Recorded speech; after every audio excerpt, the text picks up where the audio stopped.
Los peores autos de los años 80 de General Motors. ¿A qué me refiero con peores? Hay un par de categorías en las que estos modelos pueden caer: mala fiabilidad, malas cifras de ventas, mala opinión pública e incluso mala apariencia. Obviamente, todo esto está correlacionado, algunos modelos tienen todas estas características y otros no. Dicho esto, aquí están los peores autos de los 80 de General Motors. Pontiac Le Mans. El nombre Le Mans originalmente era solo un paquete de equipamiento para el Tempest a principios de los años 60. Más tarde, se convirtió en su propio modelo a finales de los 60 y principios de los 70. El nombre Le Mans estaba asociado a un auto familiar de tamaño mediano. Era un nombre bastante respetable en la industria automotriz desde 1961 hasta 1981. El nombre fue eliminado principalmente en 1981 porque Pontiac estaba en un proceso de transición para volverse más eficiente en combustible. Avanzamos rápidamente a 1988, cuando el nombre Le Mans regresó, y peor que nunca. La serie Le Mans de Pontiac no era como los típicos autos pequeños importados. Eran rápidos, responsivos y, sobre todo, emocionantes de conducir. Este auto mini compacto fue diseñado por Opel en Alemania y fabricado por Daewoo en Corea. La alianza entre Daewoo y GM fue anunciada en 1984, pero se retrasó debido a conflictos políticos. A diferencia del Ford Fasteva, el Pontiac Le Mans reemplazó un modelo ya establecido. Odio cuando las compañías automotrices hacen esto, introducen algo que no se parece en nada al modelo original y le ponen el mismo nombre. El Le Mans básicamente tomó el lugar del Pontiac 1000, siendo ese auto económico y eficiente en combustible, el más pequeño de toda la línea. El Opel Kadett vendido en Europa tenía buena reputación, de hecho ganó el premio Auto del Año en 1985. Y en Canadá, vendido como Passport Optima, también le fue bien. Pero en el mercado norteamericano no gustó mucho. En su primer año vendió 60.000 unidades, lo cual no está mal, pero 4 años después ese número cayó a solo 13.000. Tenía un motor 1.6 litros de 4 cilindros que producía 74 caballos de fuerza y 88 lb-pie de torque. Inicialmente este motor estaba compuesto por piezas alemanas y coreanas, pero en los modelos posteriores era completamente coreano. Se ofrecía como hatchback de 3 puertas o sedán de 4 puertas en Estados Unidos. Creo que había también un hatchback de 5 puertas en otros mercados, pero nunca nos llegó. La transmisión manual de 4 velocidades era estándar, pero se podía optar por una manual de 5 velocidades o una automática de 3 velocidades. En 1989 existió un Le Mans más deportivo con el nombre GSE, usando un motor 2.0 litros australiano del Pontiac Sunburn. Este motor hacía 95 caballos de fuerza, pero curiosamente el Le Mans GSE era más caro que el propio Sunbird. Venía con rines de aleación de 14 pulgadas, faros antiniebla, spoiler trasero y asientos recaro. Y costaba más que un Honda Civic Si, lo cual es impactante. Yo preferiría 1000 veces un Sí. Y ni siquiera, con ese precio extra, tenía gran desempeño. El motor solo tenía inyección por cuerpo de aceleración, así que su potencia máxima era a bajas revoluciones. El GSE fue cancelado en 1991 por malas ventas, unos 2 años antes de que el Le Mans desapareciera por completo. Era un auto con interiores de mala calidad, los plásticos eran baratos, era feo, muy poco confiable y ruidoso. Pontiac había sacado grandes autos en el pasado, así que este fue una gran decepción, sobre todo porque terminó arruinando el legado del nombre Le Mans. Cadillac Cimarrón. El Seville, el Cadillac más pequeño en ese momento, fue introducido en los años 70 para competir con los autos importados. Era básicamente un Chevy Nova más largo y con mejores características. Los consumidores ya no querían un Cadillac enorme y gastalón, y GM se dio cuenta de que las personas que compraban el Seville no estaban pasando a autos europeos, estaban comprando sedanes americanos más pequeños. El J-Body comenzó su vida en 1981 reemplazando al H-Body, con 2 objetivos principales. Pasar a tracción delantera y expandirse al segmento de autos compactos. Vale mencionar que el J-Body también reemplazó al X-Body, que ya había sido un fracaso por sí mismo. Autos como el Chevy Station, aunque no incluí ninguno de esos en esta lista, tal vez para una parte 2. Cadillac vio la oportunidad de cumplir con la demanda del público al ofrecer un sedán americano pequeño, pero de una forma en la que prácticamente estafaba a los compradores. El presidente de GM en ese entonces advirtió al gerente general de Cadillac que no tenían tiempo suficiente para convertir el J-Body en un Cadillac.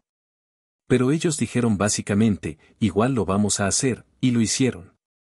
El Cimarrón se unió al proyecto J solo 11 meses después que los demás y salió al mercado al mismo tiempo. Ese es un tiempo extremadamente corto, realmente no hubo reflexión ni esfuerzo. Los otros autos en esta plataforma eran el Cavalier, el más duradero. El Firenza, el más corto en producción, el Skylark, que tuvo la última transmisión manual en Buick hasta 2011, y el J2000. Antes de elegir el nombre Cimarrón, GM consideró otros como Northstar, Envoy y Cabil. Personalmente no creo que Cimarrón sea un mal nombre. Pero eso no cambia el resultado final. Al salir, el nombre Cadillac ni siquiera aparecía en el auto. Los vendedores estaban instruidos a llamarlo simplemente Cimarrón. En 1983 agregaron el nombre en la parrilla, pero nada más. El Cimarrón compartía la mayoría de las piezas de carrocería con el Cavalier. Este es el ejemplo más descarado de Bad Engineering. Las únicas diferencias eran los rines, la parrilla, las luces traseras, y el precio, que era casi el doble por el mismo auto. Sí, tenía detalles interiores únicos, pero no valían el doble. La plataforma J fue un gran éxito para GM. De hecho es la quinta plataforma más vendida en la historia automotriz, con más de 10 millones de unidades vendidas en 6 continentes entre 1982 y 1997, pero el Cimarrón fue ejecutado de forma terrible, con el único propósito real de aprovecharse del consumidor. Motores diésel de Oldsmobile. El motor diésel de Oldsmobile fue una serie de motores V6 y V8 producidos entre 1978 y 1985. Este fue el primer motor V8 diésel del mundo en un auto de pasajeros. En comerciales se ofrecía en modelos como el Dauda 88, la Custom Cruiser Wagon y el 98 Regency. En aquel entonces los precios de la gasolina subían y las regulaciones CAFE exigían a las compañías mejorar el rendimiento promedio de combustible. GM pensó que un motor diésel resolvería esto. Sonaba prometedor, ¿no? Incorrecto. Uno de los ingenieros que trabajó en este motor V8 diésel le dijo a sus jefes que no lo lanzaran, terminó siendo despedido por esto, y aún así GM lanzó el motor al mercado. El diseño estaba basado en la antigua arquitectura del motor de gasolina 350, adaptado para funcionar como diésel. Convertir motores de gasolina a diésel es algo común y perfectamente normal, pero la forma en que GM lo hizo fue completamente incorrecta. Dejaron el diseño y el patrón de los pernos de la culata tal cual para poder usar la misma maquinaria que en los motores de gasolina. Fue el típico atajo de GM para ahorrarse dinero, pero esta conversión no se parecía en nada a lo que hacía cualquier otro fabricante. Estoy seguro de que había muchos otros componentes que fallaban, pero este era un defecto de diseño especialmente grave. El motor 5.7 se introdujo en 1978 exclusivamente en modelos Oldsmobile. Y como un virus, comenzó a replicarse dentro de otras divisiones de GM. Cadillac, especialmente, perdió a muchos compradores leales debido a los modelos que utilizaban estos motores. Los comerciales presumían más de 500 millas con un solo tanque de diésel, mostrando un Cadillac de 1980 recorriendo distancias como Columbus a Nueva York, Kansas City a Dallas o Los Ángeles al Gran Cañón. Pero la realidad era muy distinta, eran ruidosos, expulsaban humo negro, tenían dificultades para arrancar en frío y eran extremadamente poco confiables. Aún así, las ventas alcanzaron su punto máximo en 1981 con más de 310.000 unidades vendidas, mucho antes de que el público supiera lo malos que eran realmente. Para 1982, GM vendió 42% menos motores diésel que el año anterior. Creo que el quinto 8 tuvo más problemas que el quinto 6, pero podría estar equivocado. Lo irónico es que GM sí llegó a arreglar estos motores, reforzó el bloque e hizo mejoras al sistema de inyección, pero ya era demasiado tarde, la reputación estaba destruida. GM canceló estos motores en 1985, aunque continuó ofreciendo un diésel Isuzu de 4 cilindros para el Chevette y el 1000. Sin embargo, después de vender solo 588 unidades en 1988, la empresa decidió abandonar por completo los motores diésel en sedanes durante un tiempo. Podría hablar del Iron Duke y del Fiero con motor Iron Duke, pero no quiero aburrirlos con más motores, quizá deje eso para una segunda parte dedicada a GM. Pasemos al Chevy El Camino de quinta generación. Todos conocemos y amamos el Camino, es un nombre icónico. Pero esta quinta generación simplemente no estuvo a la altura. No es un auto completamente terrible, pero no tuvo buena recepción pública y, en comparación con todas las generaciones anteriores, fue el que peor se vendió.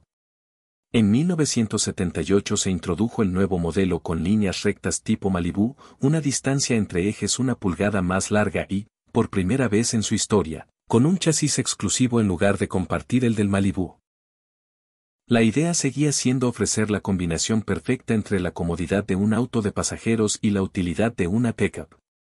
Entre 1978 y 1981 hubo pocos cambios, más allá de ajustes en los motores para cumplir con requisitos de emisiones.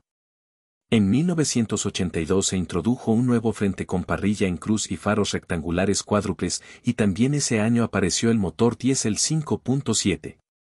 En 1983 se eliminó el quinto 8 de 4.4 litros, dejando solo el 5.0 como V8 opcional. La GMC Caballero se vendió muchísimo peor que el Camino, por lo que quizá debería haber puesto la Caballero en esta lista en lugar del propio El Camino. Mucha gente ni siquiera sabe que la Caballero existió, yo mismo no lo sabía. Era una pickup y GMC la promocionaba como capaz de competir directamente con Datsun y Toyota. Estéticamente, la forma más fácil de distinguirla del El Camino era por la parrilla y algunos paquetes de equipamiento exclusivos. Aún así, vendió menos de 1.500 unidades en 1987, mientras que el Camino vendió casi 14.000. Pero eso no significa que al El Camino le fuera bien, sus ventas cayeron cada año desde su lanzamiento, y no solo pequeñas caídas, sino descensos significativos. 1987 fue el último año del El Camino, y es triste porque no se retiró en su mejor momento. En 1992 presentaron un concepto que básicamente era una variante pickup del Chevy Lumina Z34, el público lo odió. En 1995 presentaron otro concepto aún más extraño, con la parte trasera de una Caprice Wagon y el frente de un Impala SS. Ahora hablemos del Corvette California Edition. Con las regulaciones de emisiones de los años 70, la industria automotriz estadounidense cambió completamente. Fue, sin exagerar, lo que mató a los muscle cars. Y California tenía normas aún más estrictas. Consideraban que el motor 350 no cumplía con los requisitos, y GM no quería perder ventas en ese mercado, así que creó un motor completamente nuevo y reemplazó el 350 por un 305. El nuevo motor tenía un cigüeñal más ligero, contrapesos más pequeños y solo producía 180 caballos de fuerza. Además, únicamente podía comprarse con transmisión automática de 3 velocidades. Los spoilers delantero y trasero se rediseñaron levemente para mejorar la eficiencia.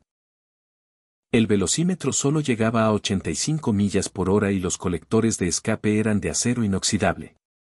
Esta versión solo se vendió un año en California. Eventualmente, GM logró que el 350 cumpliera las regulaciones, pero el 305 California quedó como una curiosidad histórica. No soy un gran fan del Corvette, así que no sabía que esto había pasado. Quizá algunos fans aprendieron algo nuevo hoy. Pasemos a la tier list. En el nivel F está lo peor de lo peor. Los motores diésel de Oldsmobile, el Cadillac Cimarron y el Pontiac Le Mans.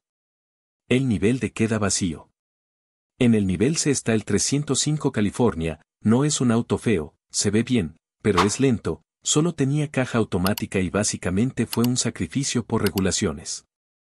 También en nivel se puse al El Camino, no podía ponerlo en D, mucho menos en F, pero es decepcionante considerando el peso del nombre. Y eso es todo por este video. Espero que lo hayan disfrutado. La próxima semana publicaré el de las camionetas deportivas de los 90, así que estén pendientes. No olvides suscribirte al canal para no perderte futuros videos. Todos los días subimos una historia nueva de los mejores coches de la humanidad. Nos vemos mañana. Adiós.